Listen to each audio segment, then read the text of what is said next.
Desde moda e innovación hasta sostenibilidad y tecnología. Bienvenidos a Textiliando, el podcast donde damos vida a las ideas que transforman el futuro de la industria textil. No te pierdas ningún episodio. Bueno, hoy estamos en un episodio más de Textileando by Protela y tenemos una invitada muy especial, Rocío Arias. Gracias por estar aquí, por este espacio. Y quiero comenzar un poco como con una reflexión e introducción al mismo tiempo. Y es, en un mundo que la moda es tan rápida, tenemos menos conciencia y menos propósito de lo que significa la moda porque todo va a la velocidad de la luz. Eh, y tú con esa, digamos, historia, experiencia, que siempre estás hablando de lenguaje, de territorio, de memoria, que es tan importante, Rocío, nos encantaría que comiences contándonos un poco de tu trayectoria y cómo engrana, digamos, esto que acabo de decir con tu experiencia. Qué hermosa pregunta, Luisa. Muchas gracias. Quizá tendría que contestar bien desde lo autobiográfico en sentido vital, digamos, de trayectoria, que eso lo puedo acotar rápidamente. Soy mitad española, mitad holandesa. Nací en Madrid, pero vivo desde hace 30 años en Colombia. De formación soy politóloga, con una especialidad posgrado que hice en Colombia en el terreno de lo informativo, el periodismo informativo, que me llevó a trabajar durante 15 años de mi vida en el mundo corporativo, especialmente en los medios de comunicación. Pero de los 30 años que ya han pasado viviendo acá, sembrada literalmente en Colombia, Con un poquito de acento ya, como rolo, como como tal. rolo, como Sí, mimetizado. Mira que a sí, mí las caleñas también cuando me hablan me pegan como su deje. sí. Esto es hermosísimo. Pero del vocabulario que hablabas del lenguaje, creo que como vivo en el mundo de las palabras, lo primero que hice cuando llegué a Colombia hace 30 años fue de alguna manera incorporar en mi vocabulario los giros, no solamente del vocabulario, por supuesto, sino los dichos. Yo digo que tú entiendes cuando perteneces a un sitio, cuando entiendes los códigos culturales a través de los gestos, a través de las expresiones, ¿verdad?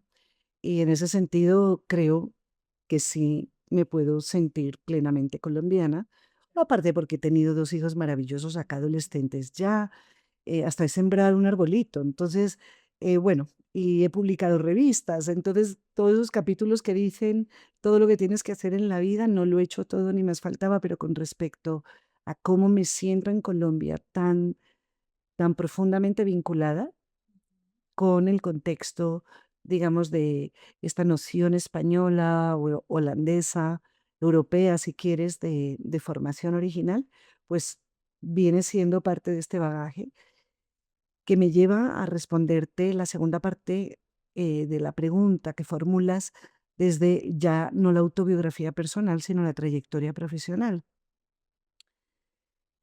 Yo me crié sin televisión en mi casa, de infancia y adolescencia.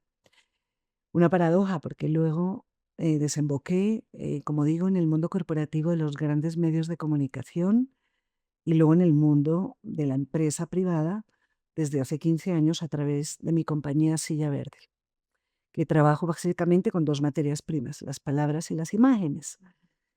Pero creo que ese carecer de contacto inicial con la televisión favoreció, pues no solamente que me volviera muy lectora, sino que estimulara algo fundamental, digamos, que es la fantasía. Creo que siempre he estado maquinando, imaginando, pensando, suponiendo, especulando. Yo muevo objetos en mi cabeza, ato cabos, tiendo como telas de araña. Cuando eres adolescente y como joven profesional, no lo entiendes tan bien qué está sucediendo. Pero a medida que se fue desarrollando la carrera profesional, sí. Conclusión, en Silla Verde, desde hace 15 años, me he dedicado, creo, que a elaborar un telar de palabras, de imágenes, básicamente porque nuestro objetivo es investigar el ecosistema de diseño en Colombia con un énfasis particular en observar la tradición artesanal, su diálogo con la estética contemporánea, en un contexto de protección al patrimonio biocultural del país. Y en esa medida es que emergen tanto nuestros medios de comunicación, revista impresa, podcast y serie audiovisual, como nuestro portafolio de servicios de consultoría para los clientes. Pues muy chévere, Rosy, eso que nos cuentas, porque conectas con todo, ¿no? Con la gente, desde lo humano, desde lo material, desde la transformación, la sostenibilidad.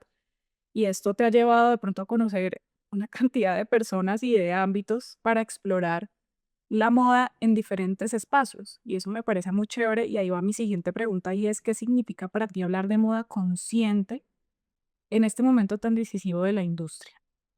¿Cómo ves eso de moda consciente? Es una cosa que oímos mucho, que muchas marcas lo dicen, algunas lo practican, otras no, más por publicidad dicen: "Ay, moda consciente", pero realmente, ¿tú crees que eso sí se está adoptando en Colombia? Me interesa mucho responderte esta pregunta a través de otra pregunta, de otros interrogantes.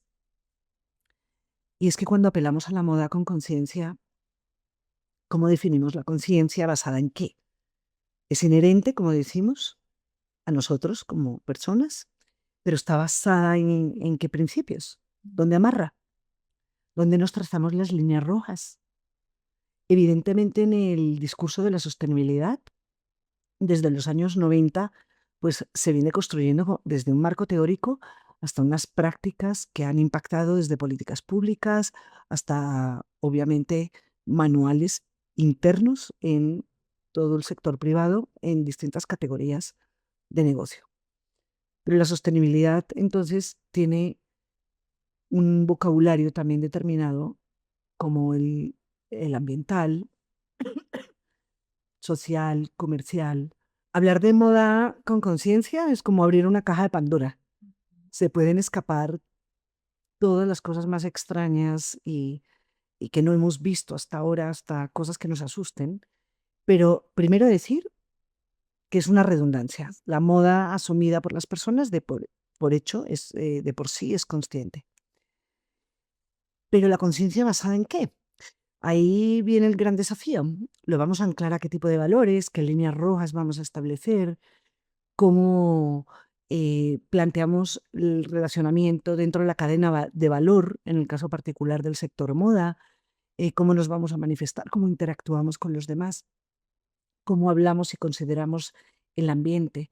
Tiene muchas facetas y nos tenemos que pronunciar desde el punto de vista ético y moral frente a ellas, llegar a una suerte de convenciones con todos, porque está muy claro que no podemos ejercer de manera consciente nuestro compromiso con la perdurabilidad del gran hábitat planeta, que es el que tenemos que cuidar, fuente de materias primas para todo lo que queramos hacer en la vida, especialmente desde la industria, si no establecemos pactos. Pactos al interior de las empresas, pactos de las personas, pactos con los demás. ¿Cómo estamos en Colombia en ese sentido? Creo que padeciendo lo que pasa en todo el mundo, Sí. que hay como una estela de tendencia, por supuesto, donde el vocabulario se instala y implanta, digamos, unas lógicas y unas acciones, pero se queda muy en la superficie. Es poco a poco y creo que nos tenemos que dar un poquito más de tiempo, aunque el tiempo apremia, Sí. pero creo que en Colombia estamos relativamente bien. Primero porque estoy viendo buenas prácticas, tanto en consumidores como en la industria, en las empresas. A eso voy. Digamos que no requisitos, pero como esos statements que tú dices que debería tener una marca para trabajar contigo o hacer networking con tu empresa, como conectar contigo, o sea, ¿cómo conectaría una marca contigo? ¿Qué tiene que tener esa marca?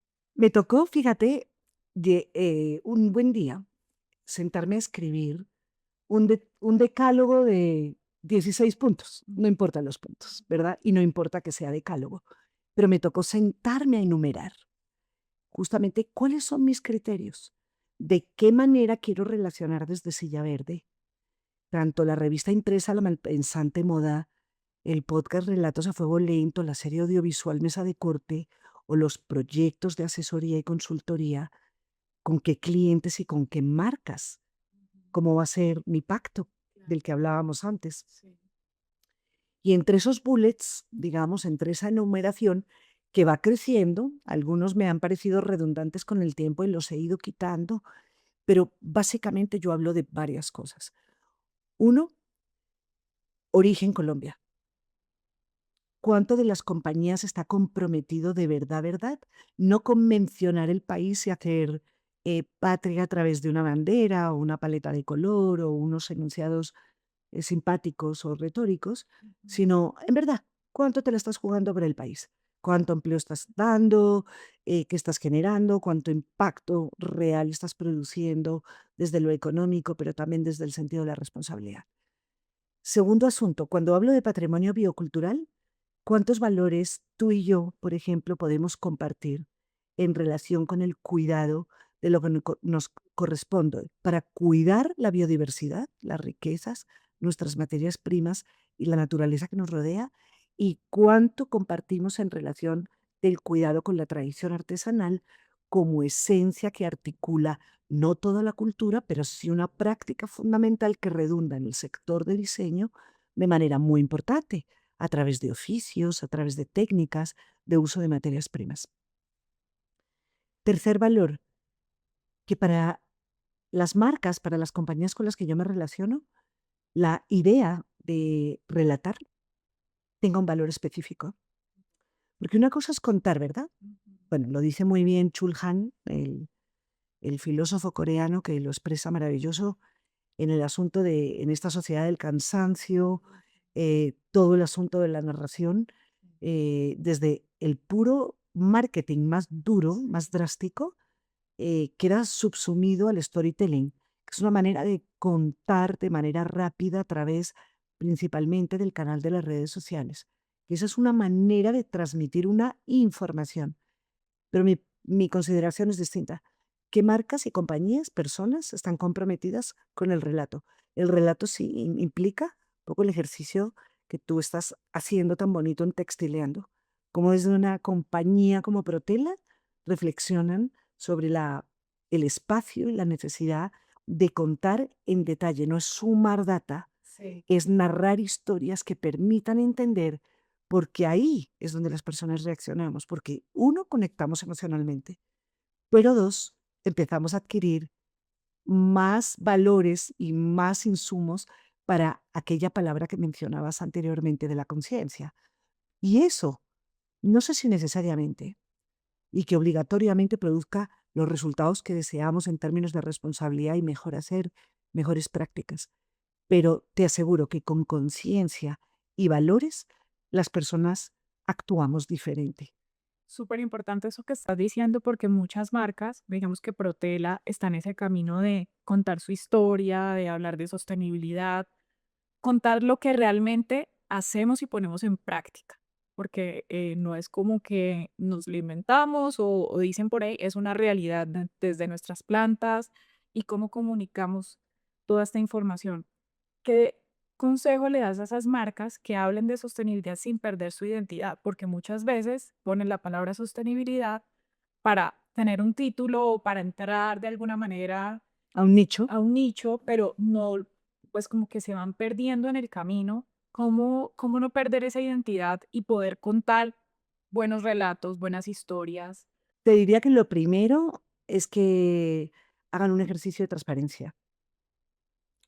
Es imposible acometer el desafío de contribuir todos en sociedad a algo mejor, a un escenario más esperanzador, no tanto lo optimista, pero sí este contexto de esperanza que nos permita ansiar, ¿no? Estar apasionados por algo para que se transforme y sea mucho mejor, que nos lo debemos como sociedad, como civilización, y se lo debemos, por supuesto, pues al planeta que habitamos. Hay que ser transparente. Y yo creo que ese es el gran hándicap que tienen la mayoría de las marcas. No son conscientes de que lo primero que tienen que hacer es autocrítica, porque tú no puedes ser transparente si no has hecho autocrítica. Es quién soy, de dónde vengo, para dónde voy, cuáles son mis valores, dónde estoy cometiendo errores, qué no debo hacer, qué no puedo volver a repetir, porque a todos nos pasa. Pero si no hay un ejercicio de transparencia inicial, es imposible que tú llegues al mercado a relacionarte en un B2B, en un B2C, no importa la escala, con consumidor intermedio o final, con credibilidad, con honestidad y que, por tanto, tu relato tenga peso. Ya no es que tu relato se vuelva viral o se vuelva, porque esos likes vienen más de juntar un montón de información y arrojarla como si fuera basura al público. Y el público se siente anonadado, nos sentimos sobrecargados. Yo desde lo profesional, en el mundo editorial, cuando tengo que concebir una revista impresa al año, que me demoró 6 meses en hacerla en La Malpensante Moda, tengo que pensar en una amplia gama de temas. No puedo reaccionar en la coyuntura, no puedo perder de vista los temas fundamentales, pero tengo que excavar hondo. Y ahí es donde yo me doy cuenta quién es transparente y quién no. Tanto en las relaciones comerciales, llámese mi relacionamiento con sponsors, invitación a compañías a que gracias a su apoyo financiero es viable la publicación, sino a mi compromiso para estar a su lado relatando su historia, como a los talentos, escritores, fotógrafos, directores de arte, diseñadores de moda, de diseño, artesanos, arquitectos, cocineros. En fin, nuestra revista, nuestros medios son interdisciplinarios, multisectoriales. Sin transparencia no hay nada. Y ese es un ejercicio del que adolecen la mayor parte de las marcas, bien porque las redes sociales han llevado los hashtags o de eso ya hemos venido hablando. Pero creo que el verdadero desafío hoy en día para la mayoría de las marcas, no las nuevas, porque las nuevas, claro, las nuevas tienen el reto de construirse y tienen que tener la paciencia a intentar hacer las cosas bien. Son las que están consolidadas, porque la opacidad corresponde mucho más a las marcas que están ya consolidadas que a las que inician. No sé cómo te ha parecido eso en el relacionamiento tan interesante que tiene Protela para acompañar modelos de negocio en el mercado. Sí, realmente, pues también nosotros tenemos como, más allá de los requisitos, como una filosofía como empresa, en donde pensamos que tienen que ser marcas que sean transparentes, que realmente lo que venden o su relato sea real, ¿no? Cuando hablamos, por ejemplo, de mujeres, no sé, que están en la menopausia o están en un momento crítico porque acaban de ser mamás y van a usar una faja con tela de protela o ropa interior de servicio, o sea, como que todo tenga una razón de ser y una historia que contar, ya sea hacia las mujeres, hacia los hombres, incluso hacia los niños también, pero que vayan contando una historia que involucre un textil que tiene pues detrás una mano de obra increíble, porque desde el artesano que está en el telar poniendo la fibra, el proveedor que nos está dando la fibra eco sostenible, ¿no? O sea, como que todo se junte, ¿no? Que tenga como una coherencia y entregar un producto final a un cliente que al final va a decir, yo con esto voy a crear magia, contar una historia, y siempre hacemos mucho énfasis a nuestros clientes en el poder que tiene ese textil, ¿no? O esa historia que cuenta ese textil, desde su fibra hasta que sale por la bodega de Protela y se vende en las vitrinas. Entonces, creo que tenemos que ser muy coherentes, o somos muy coherentes con los clientes con los que trabajamos. Incluso hay clientes que llegan acá que no tienen ni idea de temas de sostenibilidad, que de pronto van más allá pensando, no, yo necesito una tela así asada, pues con algo específico, y cuando les contamos la historia de dónde venimos, cómo trabajamos, vienen a nuestras plantas y hacen un recorrido de la planta, porque esa es siempre como nuestra carta de bienvenida, que entren a las plantas, conozcan a la gente, conozcan quién está detrás de ese producto, la gente empieza a decir, aquí empieza lo que quiero contar, ya me diste una luz para empezar a contar cómo quiero mostrar mi producto. Me consta, yo lo he tenido la fortuna de vivirlo en Protela, Luisa, cosa que te agradezco a ti, a tu formidable equipo, pero además porque me permite anclar un segundo factor unido con la transparencia. La transparencia tiene mucho que ver con la capacidad de comprobación. Y tú también tienes que estar dispuesto a que otros lleguen a ti y experimenten y comprueben. Me ha pasado que gracias, digamos, a Moda 360, que fue un programa que le propuse realizar a la Cámara de Comercio de Bogotá en el año 2013 hasta 2017. Estuvimos 5 años consecutivos desde Silla Verde compartiendo conocimiento sobre los asuntos de sostenibilidad para los empresarios de moda en Colombia. En esa época casi nadie lo hacía. Fuimos un poco pioneros. Por fortuna, hubo una visión muy particular desde la Cámara de Comercio de adelantarse el tiempo y empezar a sembrar conocimiento. Eso iba anclado necesariamente por mi parte, también de transparencia. Yo no me sentaba, ni más faltaba, a dar moralina, ni a sentar cátedra. Tenía que ir a campo. Antes de subirme a ningún escenario, antes de generar ninguna conversación y convocar a los invitados y al público, yo tenía que ir a campo. Es inherente, obviamente, a la actividad periodística, pero va mucho más allá de la actividad periodística. Para mí tiene que ver más con el umbral que mencionaba antes de la ética. Entonces, tenía que ir a comprobar en campo muchas situaciones, ver cómo la industria en Colombia, sin necesidad de pensar que estamos hablando de cotas de perfección, ¿verdad? Pero que hay muchas compañías que se esfuerzan en reutilizar sus aguas, en crear unos sistemas de recolección de aguas lluvias en sus plantas, en sus sitios digamos, en sus sedes específicas, recoger energía solar. Cuando acometes el asunto del residuo textil, ¿qué pasa con eso? ¿Qué pasa con los pasivos de una compañía? ¿Cómo es el relacionamiento con los trabajadores y los empleados? ¿De qué manera se impacta inclusive socialmente en los barrios aledaños? En el eje cafetero, estamos hablando del centro de Colombia y especialmente al lado de Manizales, hay unas fábricas que han sido, digamos, constitutivas de los modelos de maquila aquí en Colombia, que comercialmente apuntaló todo el sector de confección textil, especialmente desde los años 70. Y es un capítulo muy importante de la historia de la moda en Colombia, la historia, digamos, de lo que llamamos el sistema moda. Sí. La manera en que esos empresarios entendieron que tenían que interactuar socialmente con sus contextos, que lo vi con mis propios ojos.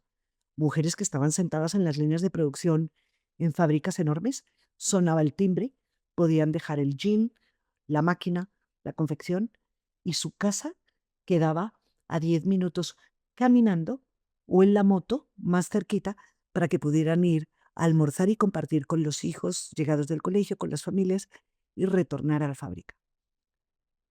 Ejemplos virtuosos me he encontrado numerosos. Malas prácticas también, por supuesto, pero en la medida en que vayamos a campo, que esa es una noción que los empresarios de moda creen que de pronto eso solamente es asunto de los periodistas.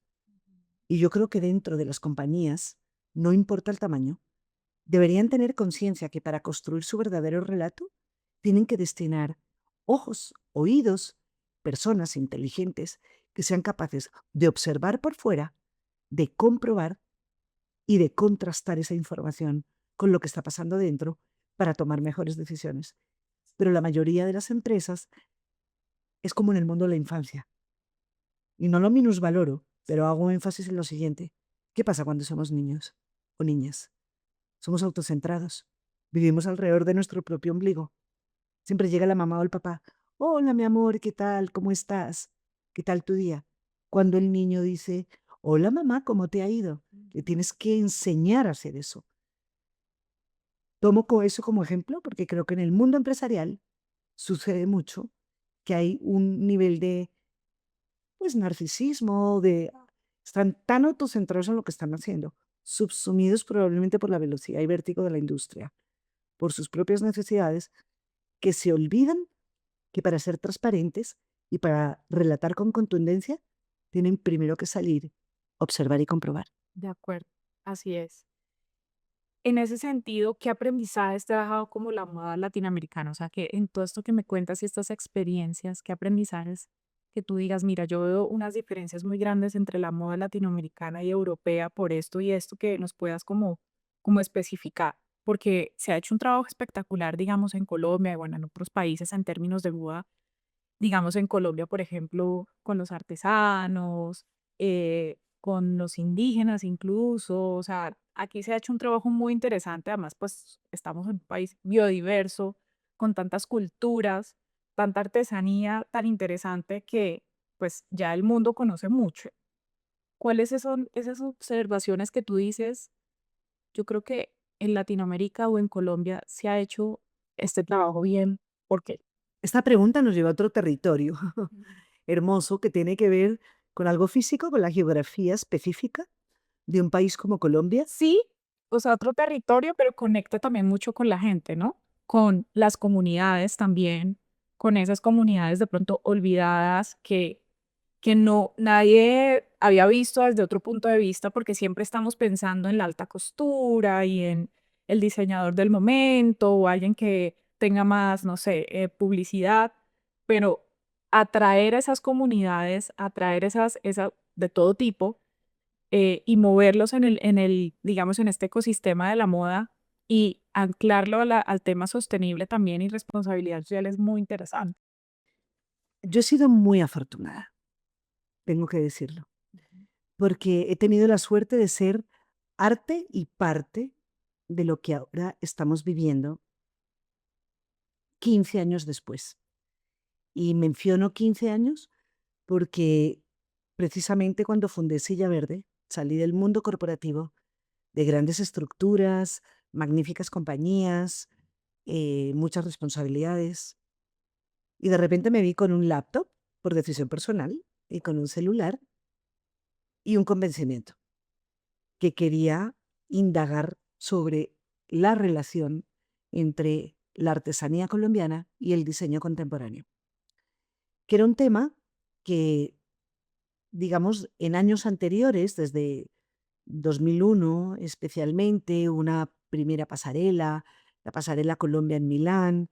Hay unos empresarios, unas diseñadoras de moda que desde los años 80 han tenido más conciencia de la riqueza propia colombiana y han mirado ahí, se han mirado en ese espejo y han hecho posible, digamos, ciertas marcas. Pero no era muy vasto el abanico Sí. y sobre todo las relaciones no estaban trenzadas como tal. Me siento muy afortunada porque he sido arte y parte. He vivido el esplendor de estos 15 años, esta dinámica maravillosa. En su momento, entre 2015 y 2022, recibí este mandato de cofundar el Programa Nacional de Moda y Joyería para Artesanías de Colombia, de crear una plataforma que me tenía que inventar para conectar las comunidades artesanas con las marcas de moda, que llamé Moda Viva.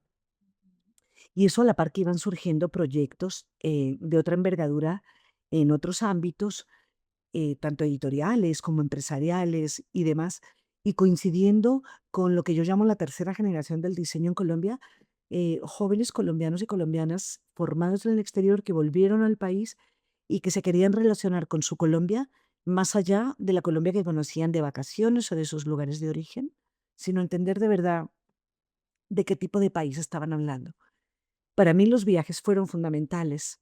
Comprender el país a través de ese prisma, de encontrarte con las personas, con las artesanas en sus casas, por supuesto yendo a los resguardos, pero también en ciudades intermedias. Configurar el país tiene que ver con la experiencia. Primero, esto no se puede solamente relatar. El viaje tiene que ser un viaje propiciado desde lo físico, pero desde lo espiritual también, desde lo emocional. Y, bueno, añádele desde lo intelectual inclusive. Tiene que haber un viaje estético también, Sí. un viaje a través de la cocina, de los sabores. Es imposible que tú puedas hablar de tropical chic en Colombia Ujú. si no te has empapado de verdad, primero que todo, de la naturaleza tropical, si no has sentido la humedad circundante, el grosor de las hojas, la efervescencia de las flores nativas, la composición del color. La naturaleza es el espejo primero que tenemos para crear. Y en ese sentido, ya que apelas al asunto continente latinoamericano y un poco en contraste, como nos vemos con, digamos, con todas las circunstancias y mercados de moda, el norteamericano, el oriental o el europeo, sin conocer exhaustivamente ninguno como conozco Colombia, pero sí encadenada a la conversación global. Te diría que Latinoamérica, digamos, no ha tenido suficiente escaparate. Latinoamérica tiene una deuda con su población local, su mercado de consumo local. Así es. ¿Cuántas compañías en Latinoamérica se han dedicado a pensar antes que nada en sus consumidores locales, antes que los de fuera? Sí, siempre piensan en vender afuera, en exportar, en llevar la pasarela a Europa, a Estados Unidos, pero no han pensado Hacia adentro. hacia adentro. Entonces, ¿qué pasa?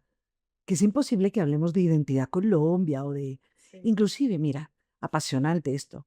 El movimiento Vístete de Colombia, sí, del cual formamos parte, empresas, sí, personas, lo conoces bien, nos llevó a pensar de manera descarnada en este asunto. ¿Cuánto podemos relatar y contar del país desde la moda si no hay un relacionamiento honesto y real con el país? Y para eso implica, pues para eso hay que tomar muchas decisiones, entre ellas apagarle el volumen a todo lo que está pasando por fuera. No es desconocer tendencias ni nada de eso, ni comprensión de mercados, pero sí es decantar con qué país nos estamos relacionando, ¿correcto? Eso por un lado. Pero por otro, porque yo creo que hay un desafío enorme en la capacidad que tiene Latinoamérica y Colombia en particular. Me voy a remitir al, digamos, a la geografía que lo comprenden las personas, los paisajes, efectivamente todo el entramado que conozco.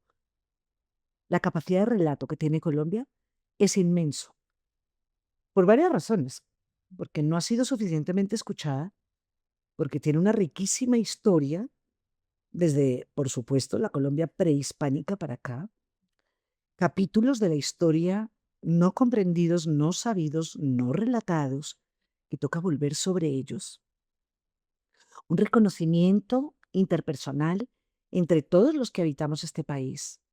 Es muy fácil decir que Colombia, tan linda Colombia, y Colombia es bellísima, y la costa, y el sur, y el desierto, y la selva, y el Putumayo. Un momento, pero no me junten todo eso en una palabra como quien acumula ingredientes simplemente porque esa sopita va a funcionar. Cógelo y sepáralo, como hacen los buenos cocineros. sí. Haz un mise en place primero. Separa la tabla. ¿Qué del Putumayo? ¿Qué de la costa? ¿Qué de los paisas? ¿Qué del Cauca? ¿Qué del litoral pacífico? ¿Qué de los llanos? ¿Cuánto desconocemos de cuántas regiones? Entonces, primero creo que nos tenemos que dar tiempo. Sí. Parece que el mundo no nos da tiempo. Los primeros que lo tenemos que exigir somos nosotros. Europa y Estados Unidos principalmente, por no decir el mercado oriental. ¿Tienen los ojos puestos en Latinoamérica? Sabemos que sí. Desde el punto de diseño, Latinoamérica es atractivo en términos de sistema moda-producción y ahora por fin diseño y ojalá estímulo de consumo. Claro que sí. Y Colombia es un epicentro fundamental. Pero si no hacemos todavía un ejercicio de dominar nuestros tiempos y de ser más drásticos en términos de no contentarnos con los likes, con esto suavecito que pasa hoy, que es una melcocha. Hoy en el mundo de las redes sociales y digital, todos a punta de cosas lindas, de emoticones, Sí. pero muy vacíos en el fondo. Y yo creo que lo que hay que demostrar es lo que siempre ha demostrado el ser humano, que puede ir largo y hondo. Y eso nos falta. De acuerdo. Y mirar más hacia adentro, ¿no? Sí. Pensar, y lo que tú decías al principio es muy importante, explorar, salir a la calle, qué está pasando, qué pasa en esas regiones, porque nos enfocamos en como en abstraer lo de cada región y sacar, pero tampoco lo, digamos que de alguna manera lo explotamos acá entre nosotros mismos, no lo valoramos mucho, lo valora más el extranjero que viene a Cartagena o a Medellín o a Cali a comprar y uno ve incluso en redes sociales mucha gente del extranjero que viene a hacer shopping y a ver marcas colombianas y como que y estamos pensando en diseñar, en crear para ellos. Y chévere que hablemos de nosotros mismos porque este también es un mercado muy interesante. Es un país que ha pasado por muchas cosas y qué bonito reivindicar la moda también para nosotros mismos. Me parece que ¿Sabes a qué le tengo mucha esperanza? A tu generación, que es una generación que ahora tiene cargos de poder, de decisión. que ya está incorporada en el mundo, pues incorporada en el mundo empresarial y que está tomando, digamos, cartas en el asunto. Y en las siguientes generaciones que ya están acercándose a ese salto profesional o que son por ahora consumidores directos, cuya conciencia, por volver al tema original de Textileando Sí. en este capítulo, jóvenes que creo que sí están abiertos a escuchar todo esto y a entender cuál es su lugar, desde dónde quisieran hablar, qué les toca descubrir, cómo acometer todo este tema del viaje, por ponerlo de una manera tan metafórica como real, De acuerdo. ¿no? Emprender el viaje debería ser como una misión colectiva, una misión individual. Nos tenemos que prometer viajar, viajar para conocernos, para sabernos, porque de ahí auguro que van a salir cosas muchísimo mejores. En ese sentido, Rocío, ¿qué deberíamos empezar a transformar hoy para construir una industria más equilibrada? Ahora que dices, tengo fe en tu generación, estaba pensando un poco más, están profundizando más, están explorando más. ¿Qué consejo nos das a las personas que estamos intentando hacer cosas diferentes? Yo siempre digo, yo quiero hacer cosas que me hubiera gustado aprender eh, en mi trayectoria laboral. Ahorita estoy intentando como eso, como hablar con los equipos que son una generación incluso más atrás que la mía y poder como exploremos, o sea, vayamos más allá, demos un poco más de nosotros porque creo que se puede profundizar muchísimo más. ¿Qué sería eso para empezar a transformar y construir algo, una industria de la moda un poco más equilibrada? Bueno, te voy a contestar porque no soy quien para dar consejos, pero digamos de mis 30 años de experiencia laboral y especialmente los 15 que le vengo dedicando al semillero verde, que son los jóvenes en formación que entran en Silla Verde a participar en determinados proyectos, y la formación les lleva a aprender, a adquirir conocimiento y a iniciarse con prácticas en este sector que nosotros abordamos. Y todo lo que implemento en Silla Verde en realidad viene de mi propia experiencia personal. Y es que me parece fundamental hacerse las preguntas o aprender. A veces no es necesario, digamos, ser tan filosóficos de formular la pregunta, pero sí hacerle caso a la intuición de, frente a los retos que tengas, explóralo desde otras áreas de conocimiento. Y para eso te tienes que despojar de muchas cosas. Es decir, eh, a mí conocer a fondo, o bueno, o, o conocer con interés y llegar hasta los hogares artesanos y pasar tiempo y convivir o sentarme al lado de artistas o de cocineros o de geógrafos o hablar con filósofos, que me gusta también mucho, con grandes empresarios también. Hablar con los demás y experimentar esas preguntas o esos planteamientos desde la mirada de los otros te permite ver mucho mejor. Entonces yo creo que uno salir de ese estado autocentrado al que me refería antes y ponerte en contacto con ámbitos completamente, pues llaman disruptivo, ¿no? Llámalo otros ámbitos totalmente distintos a los tuyos, desde los cuales puedas abordar los temas que te interesan, porque no hay nada más fascinante que ver cómo funciona la mente de otra persona o el alma de otra persona o a través de la expresión creativa o de modelos de negocio o demás. Y para eso, ¿qué es lo que le transmito al semillero verde? Uno tiene que estar siempre dispuesto, entre comillas, a todo, Sí. ¿sí? Si no, tú no fomentas tu propia curiosidad y te das el chance de experimentar, de pasar tus propias líneas, de salir de ciertos lugares. Mm, yo, por ejemplo, tengo una mentalidad que no le suelo poner problema a nada.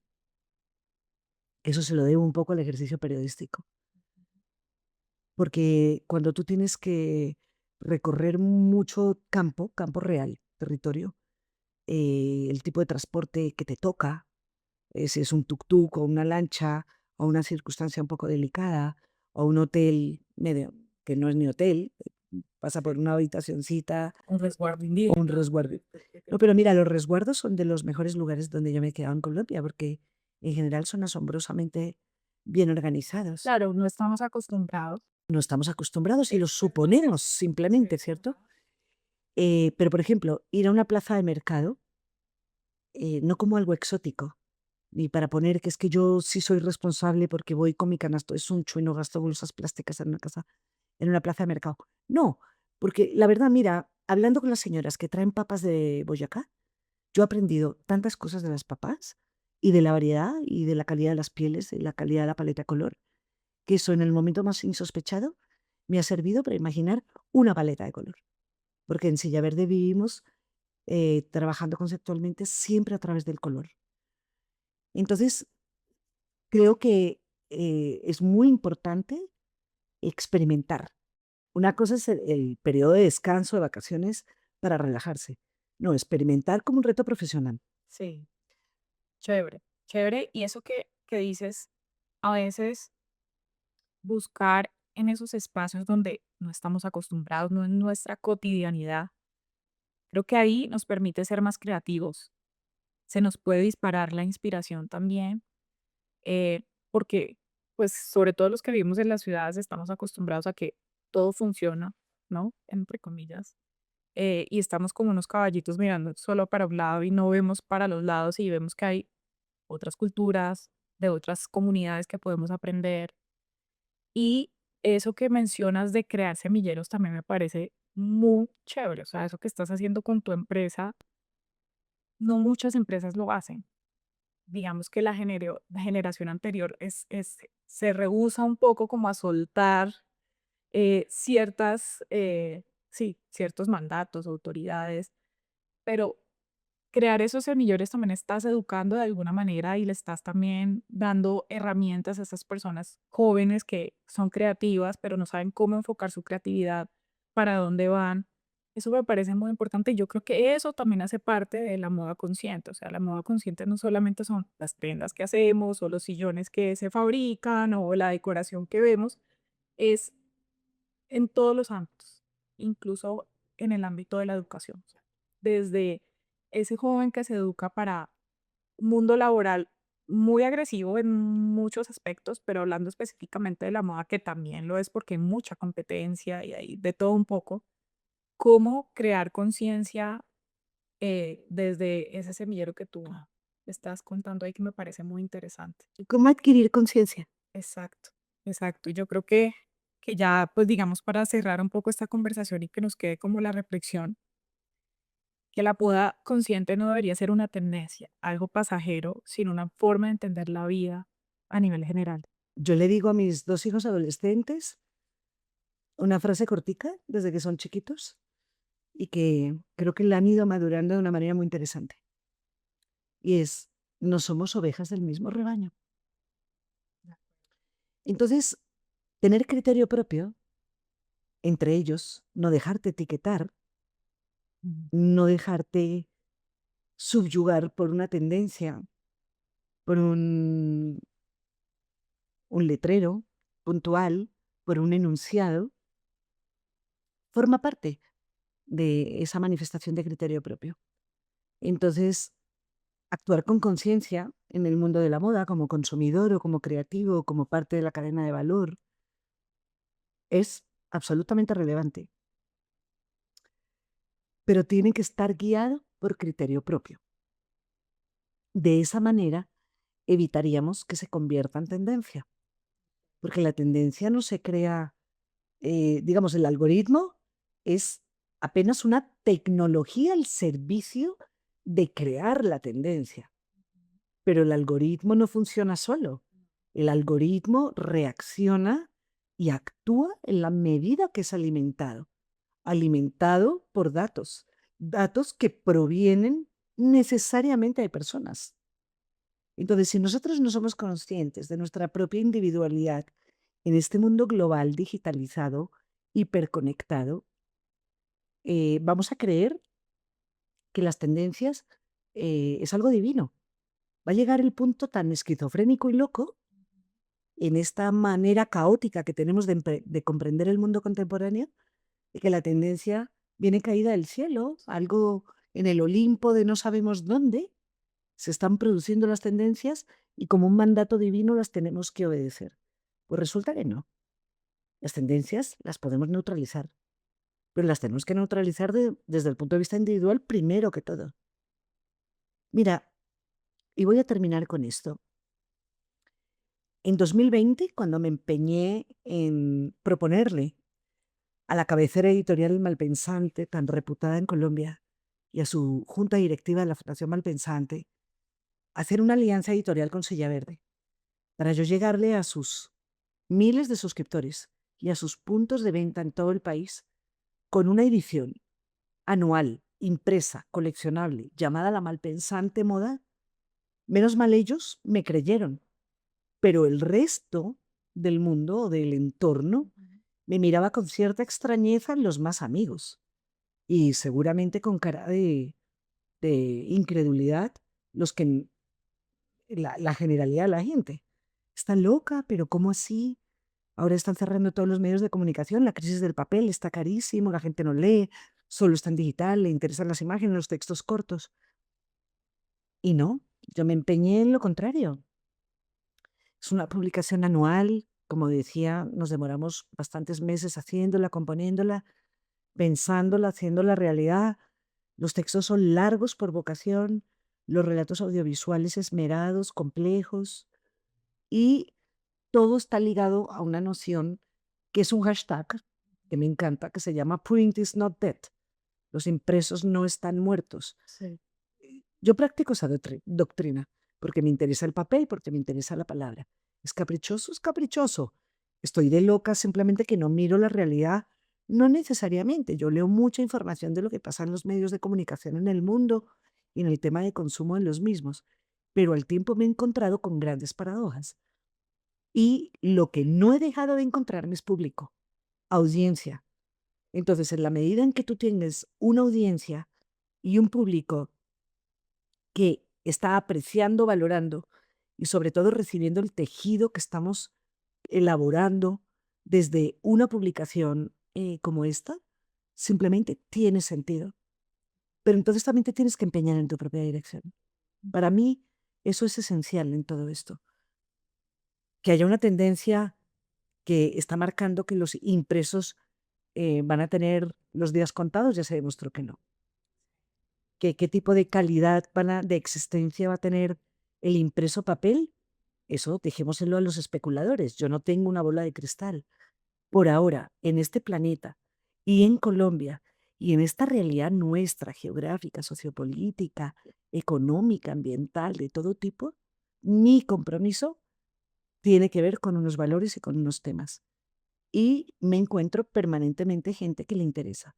Pues a ellos es a quienes va dirigido lo que estamos haciendo. Conectas con emprendedores, con nuevos talentos. Esta nueva edición viene cargada con todo este tema de diseño interior que es tan interesante, muy rico en artesanía, en mano de obra, todo lo que está detrás de cada producto. Y contar esas historias es lo que, volvemos al principio, es lo que necesitamos hacer, contar esas historias, que haya realmente eh, pues contenido, no superficial, sino todo lo que está detrás y todo de ese producto cuando ya está exhibido o ya está publicado en la revista, tiene algo bonito que decir. Ese es el convencimiento que en particular con la edición 2025 hemos tenido con Ana María Fries, que es la compañera con la que copiloto la edición de este año, precisamente por abrir el abanico a arquitectura, diseño y artesanía que mencionabas. Y ambas, Ana María, con su extensa trayectoria editorial y de conocimiento del sector artesanal y de diseño, y con la mía combinada, mamamos gallo y decimos, bueno, al final ella es una melómana y yo una lectora, ambas viajeras, curadoras, Qué buena y combinación. cada una juntamos, hemos puesto como en la bandejita lo que sabemos, porque estamos convencidas en ese sentido de lo mismo, de que la capacidad del relato incide necesariamente en la evolución de una sociedad. Y si te preguntan qué es innovación, respondemos eso. Mil gracias por todo lo que nos cuentas, por contarnos tu experiencia. De verdad que agradecemos y nos llevamos todas esas palabras al corazón porque el tema de la moda y cómo lo cuentas, cómo cuentas tu experiencia con las marcas, con la revista, todo lo que haces es realmente inspirador para nosotros en Protela. Gracias por el espacio, gracias por estar aquí y bueno, hasta aquí un episodio de Textilando by Protela. Muchas gracias.